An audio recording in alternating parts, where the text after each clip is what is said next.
I just don't get it. I don't either. I wish we could just talk to Mark about it. Well, you know what? I can fix that. Accio Mark.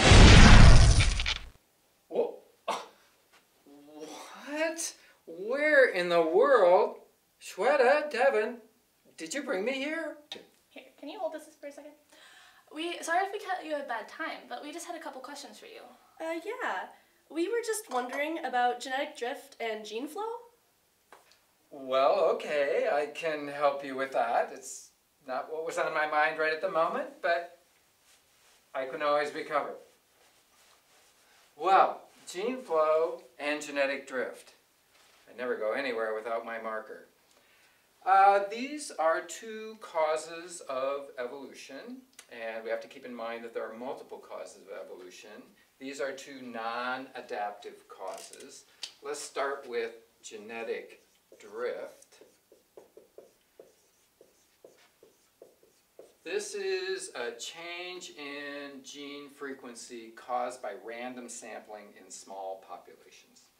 So if we think of the size of this circle as a population and generation after generation is being made, if the population gets small for any reason, goes through a generation or multiple generations where the population size is very small, genes can get lost. In fact, alleles can be completely lost from the population during the process of genetic drift. And even if later the population grows again, these alleles are lost. So genetic drift can cause a random change in gene frequency simply by random sampling effects. So gene flow, which sounds deceptively like genetic drift, refers to actual movement of genes into or out of a population. So if we look at a population through time that's staying at a constant level,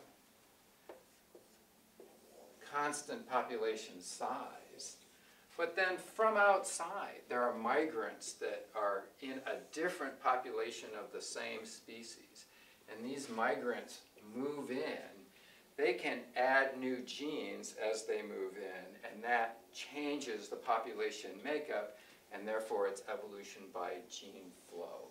You can think of this as the same as migration.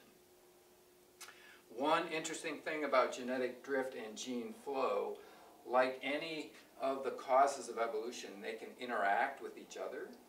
So here's an interesting possibility. A population could go through a bottleneck,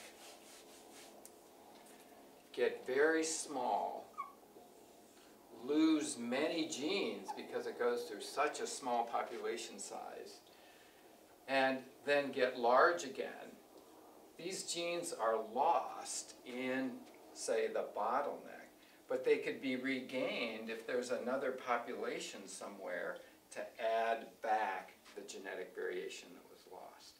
So genetic drift and gene flow can interact with each other. Does that help? Okay, yeah, that makes a lot of sense. Yeah. Oh, good. Well, I'm glad I could help, but I wonder now if I could be sent back. I've got a quiche in the oven, and I better attend to that now.